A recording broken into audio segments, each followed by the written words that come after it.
Hello, everybody. Welcome back to the Wake Up Angelic Living Light YouTube channel. I am on here tonight to intentionally speaking about Pluto retrograde today and what that has to do with yesterday's full moon in the sign of Scorpio and how we can incorporate what this does or what may come up into our journeys and see how that impacts us all on a day-to-day basis.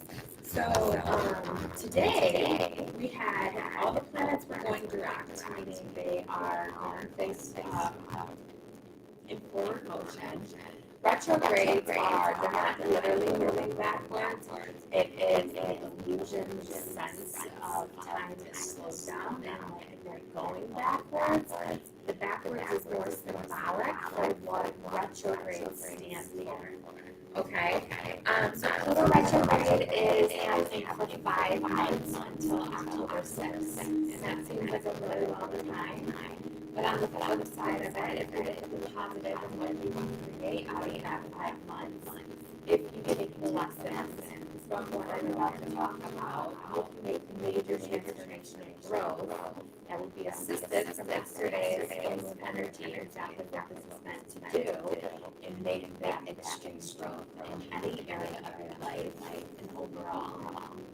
So, Pluto is the planet of death, rebirth, and transformation. So coincidentally, that's what has happened and why it's kind of stationed in retro for 5 months. Scorpio is Pluto's little planet ruler for Scorpio. So yesterday's full was also a sign of Scorpio.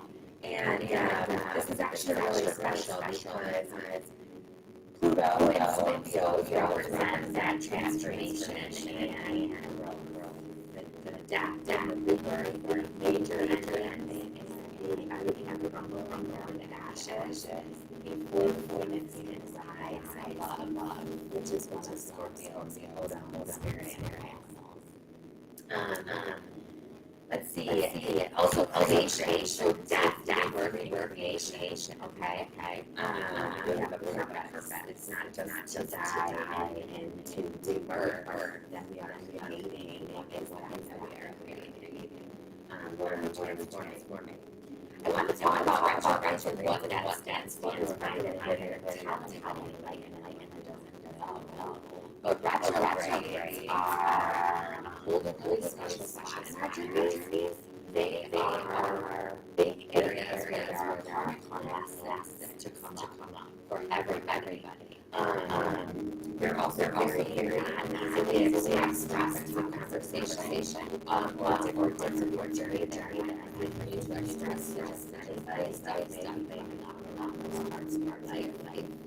Also the areas where we are used to spiritually dive in more so, and go within spiritual stop sign, making us comfortable and giving the option to go in or continue to stay in cycles that aren't meant to be anymore. So, specifically, you want to know where to go. Sits in your natal chart. Natal chart is the time of your birth. Planets are at a certain positioning. And where you go, house is all about houses. Can be where this specific retrograde triggering where you maybe around where you need to dive spiritually a little more and some everybody balancing. Some example. Pluto naturally Scorpio beneath the house. You want to check your house. You also want to find where that resides for you. It may come in your first house, self. And then you will take a look at what you need to work on self. In reference to triggers coming on, what we're still do consciously, actively working on with it. Right? Okay, that's just one example. This is really retrograde asks us to change the actions that we will be doing in certain areas, changing how we go about things, so we do stiff results, changes that step out of our comfort zone, and we're more going somewhere and investing in it, changing the process towards positive result, okay?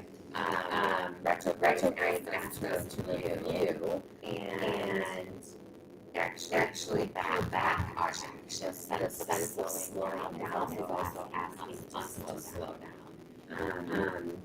It really is not only a spiritual side, but spiritual checks throughout 5 months where it's going to be like maintenance time, checking the light is on, the self-light is on. If you don't, what can happen? Burnout, exhaustion, fatigue, low vibe, low energy. This illness can manifest. You can see a lot of endings and kind of things getting worse, just living in like victimization. If things want to change, and then those repeated cycles can just happen over and over, same kind of lesson underneath with different places and things, and sometimes not. It's sometimes the same person over and over, until you really get a point. Okay. Scorpios, are known to be very dark and extreme and intense on both sides of reality. And so they live internally and they live with shadows. So this is digging up a lot of inner demons. Scorpios can handle their own inner demons. They handle themselves. So it's bringing up a lot of shame and guilt and things that need to be released because you can't harbor those feelings anymore and experiences. You need to take them for what they were, learning lessons and growth lessons. And that is transform and transmute and changing okay? Some really big highlights during retrograde this month and for the next 5 months. Not only are we diving to the deepest, darkest parts of our journey within wherever this affects us in our house, our houses, is that it's really emphasizing the ego and the power struggles. Okay, there are a lot of ego because that stuff comes up not only as triggers, but it's coming up to try to get out and to be released and to let go, like we just let go of a lot of things last night on the full moon ceremony. And it's especially hitting power struggles within relationships.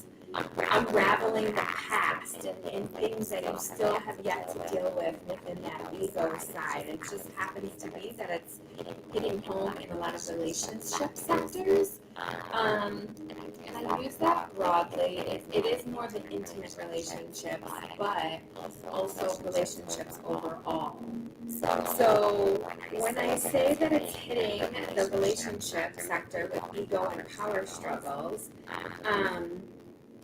it's bringing up a lot of shadow sides from both parties and limiting beliefs, and then of course the cultural conditioning. And skeletons are coming out of the closet, okay? It's one of the biggest reasons why I'm authentic, because skeletons always come out of the closet. We all have demons. We all have dark sides. It's just a matter of what they are, right? So some of the things that go hand in hand within these power struggles that I want to give you an example, to ask yourself, are you reflecting to your spouse or in your relationships what you truly desire? Because if you're not modeling that and doing that, how can you expect somebody else to give you that back?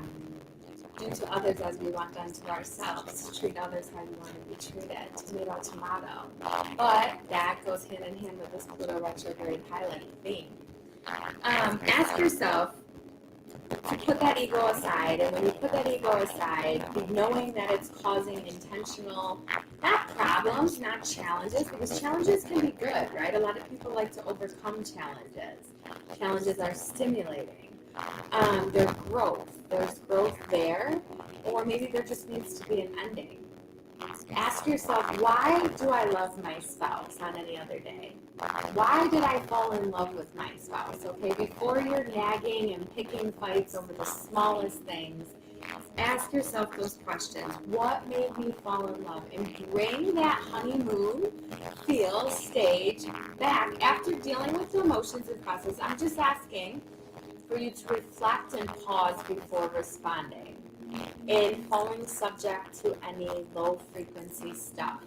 This is meant to help you grow, even if that growing is growing apart, okay, for both people. And it doesn't mean that both parties are going to be receptive, but it is always, when I'm intentionally teaching you what this energy does, to apply it and integrate it into journey, you actually have to attempt to do this stuff before doing what ego would do and just respond and fight and do the norm.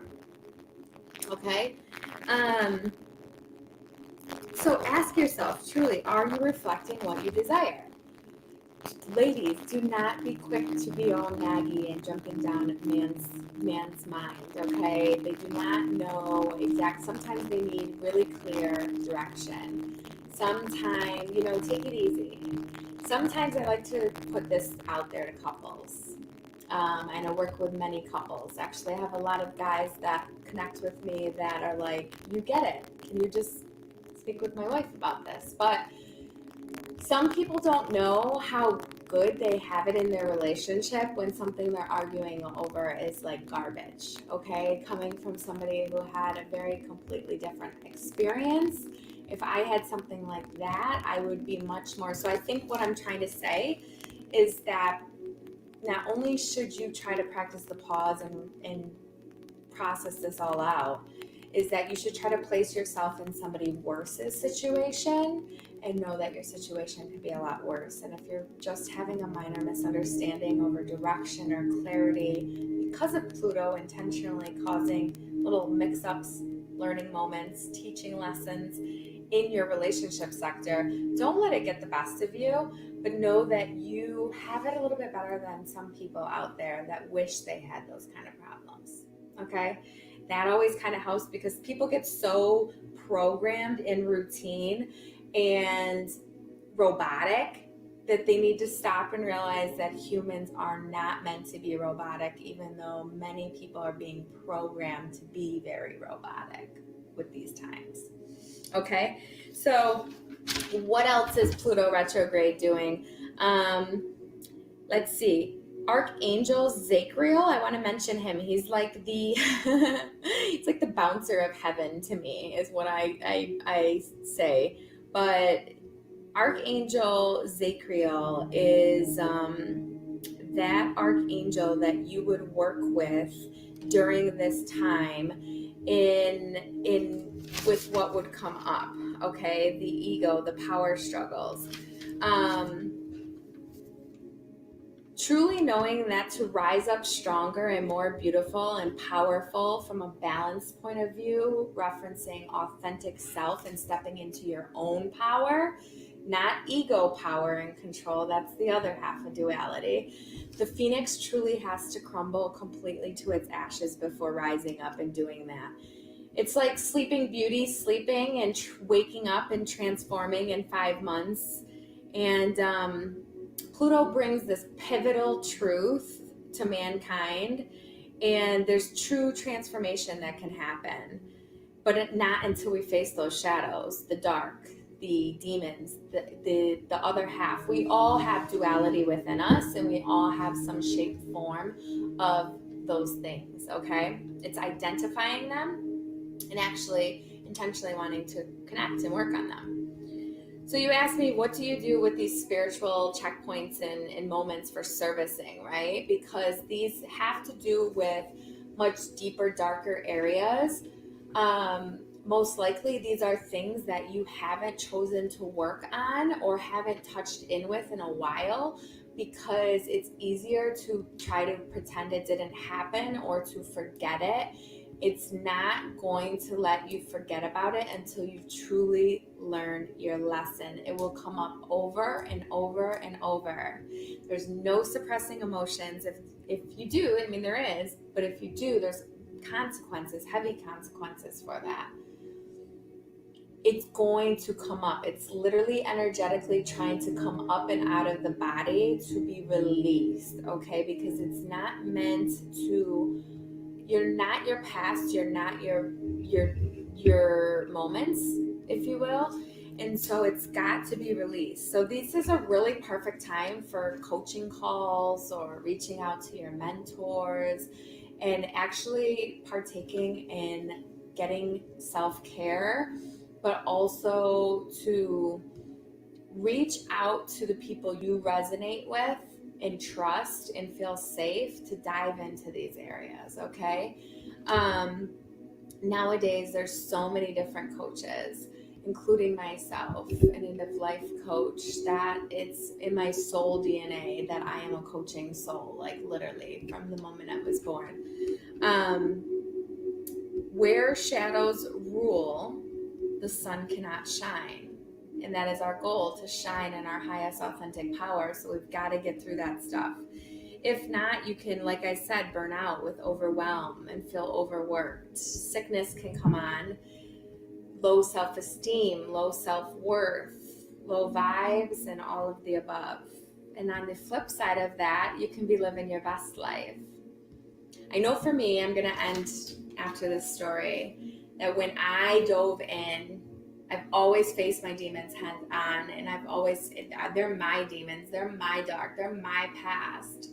When I got to know those sides of me, and people wondered why I was glowing so much and so happy, and even if they didn't see why I was happy, it was because I could truly say I'm living my best life, because I've faced those things and it's changed me in a way where I'm so humble, I'm so grateful, I'm so happy over the smallest things, and I look at things very differently than the most. So it's worth it, and I truly am living my best life. Could I live even better? Yes, and I'm actively working on that. So I'm doing all the work that I also preach on. I just want to bring you the information so that you can choose what you do with it. All right.